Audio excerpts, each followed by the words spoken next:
Êxodo capítulo 1.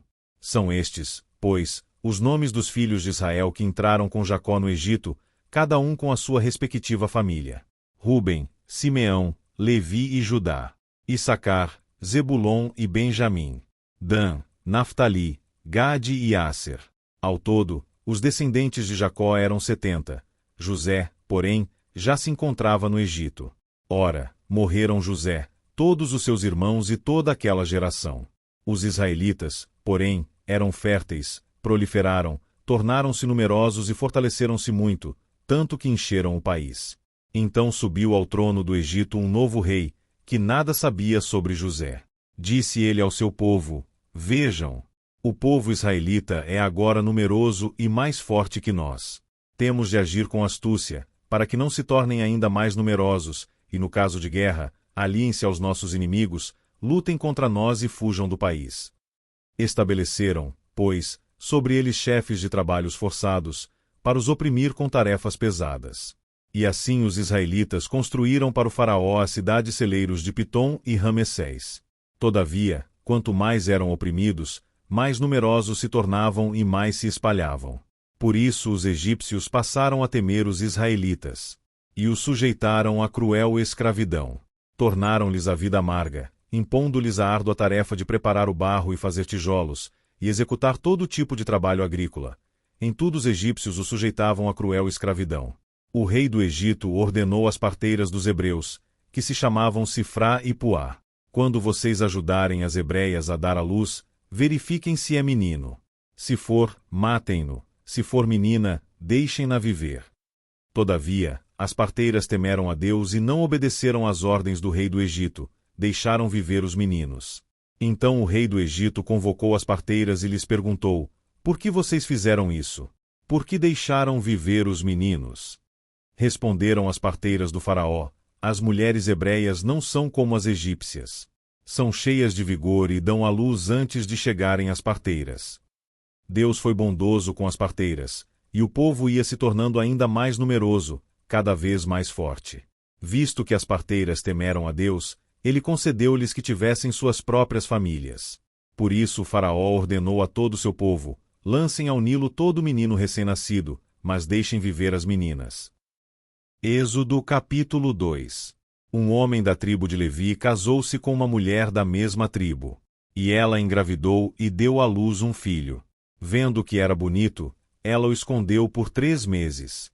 Quando já não podia mais escondê-lo, pegou um cesto feito de junco e o vedou com piche e betume. Colocou nele o menino e deixou o cesto entre os juncos, à margem do Nilo. A irmã do menino ficou observando de longe para ver o que lhe aconteceria. A filha do faraó descera ao Nilo para tomar banho. Enquanto isso, as suas servas andavam pela margem do rio. Nisso viu o cesto entre os juncos e mandou sua criada apanhá-lo. Ao abri-lo, viu um bebê chorando. Ficou com pena dele e disse: Este menino é dos hebreus. Então a irmã do menino aproximou-se e perguntou à filha do faraó: A senhora quer que eu vá chamar uma mulher dos hebreus para amamentar e criar o menino? Quero, respondeu ela. E a moça foi chamar a mãe do menino. Então a filha do faraó disse à mulher: Leve este menino e amamente-o para mim, e eu lhe pagarei por isso. A mulher levou o menino e o amamentou. Tendo o menino crescido, ela o levou à filha do faraó, que o adotou e lhe deu o nome de Moisés, dizendo: Porque eu o tirei das águas. Certo dia, sendo Moisés já adulto, foi ao lugar onde estavam os seus irmãos hebreus e descobriu como era pesado o trabalho que realizavam. Viu também um egípcio espancar um dos hebreus. Correu olhar por todos os lados, e não vendo ninguém, matou o egípcio e o escondeu na areia. No dia seguinte saiu e viu 2 hebreus brigando. Então perguntou ao agressor: Por que você está espancando o seu companheiro? O homem respondeu: Quem o nomeou líder e juiz sobre nós? Quer matar-me como matou o egípcio? Moisés teve medo e pensou: Com certeza tudo já foi descoberto. Quando o faraó soube disso, procurou matar Moisés, mas este fugiu e foi morar na terra de Midian. Ali assentou-se à beira de um poço. Ora, o sacerdote de Midian tinha 7 filhas. Elas foram buscar água para encher os bebedouros e dar de beber ao rebanho de seu pai. Alguns pastores se aproximaram e começaram a expulsá-las dali, Moisés, porém, veio em auxílio delas e deu água ao rebanho. Quando as moças voltaram a seu pai Reuel, este lhes perguntou: por que voltaram tão cedo hoje? Elas responderam: um egípcio defendeu-nos dos pastores e ainda tirou água do poço para nós e deu de beber ao rebanho. Onde está ele? Perguntou o pai a elas. Por que o deixaram lá? Convidem-no para comer conosco. Moisés aceitou e concordou também em morar na casa daquele homem. Este lhe deu por mulher sua filha Zípora. Ela deu à luz um menino, a quem Moisés deu o nome de Gerson, dizendo: sou imigrante em terra estrangeira. Muito tempo depois, morreu o rei do Egito. Os israelitas gemiam e clamavam debaixo da escravidão, e o seu clamor subiu até Deus. Ouviu Deus o lamento deles e lembrou-se da aliança que fizera com Abraão, Isaque e Jacó. Deus olhou para os israelitas e viu qual era a situação deles. Êxodo capítulo 3. Moisés pastoreava o rebanho de seu sogro Jetro, que era sacerdote de Midian. Um dia levou o rebanho para o outro lado do deserto e chegou a Horebe, o monte de Deus. Ali o anjo do Senhor lhe apareceu numa chama de fogo que saía do meio de uma sarça. Moisés viu que, embora a sarça estivesse em chamas, esta não era consumida pelo fogo. Que impressionante! Pensou. Por que a sarça não se queima? Vou ver isso de perto. O Senhor viu que ele se aproximava para observar. E então, do meio da sarça Deus o chamou: Moisés, Moisés. Eis-me aqui, respondeu ele. Então disse Deus: não se aproxime.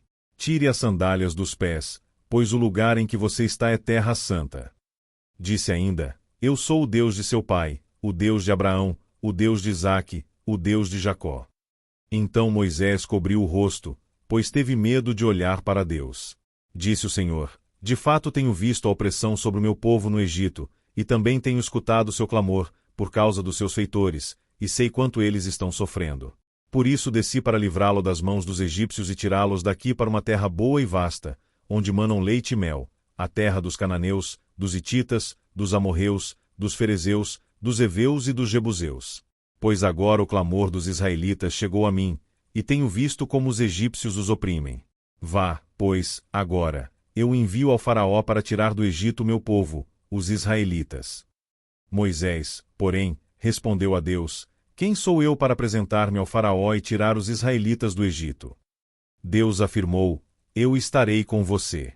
Esta é a prova de que sou eu quem o envia. Quando você tirar o povo do Egito, vocês prestarão culto a Deus neste monte. Moisés perguntou: quando eu chegar diante dos israelitas e lhes disser: o Deus dos seus antepassados me enviou a vocês, e eles me perguntarem: qual é o nome dele? Que lhes direi? Disse Deus a Moisés: eu sou o que sou. É isto que você dirá aos israelitas: eu sou me enviou a vocês.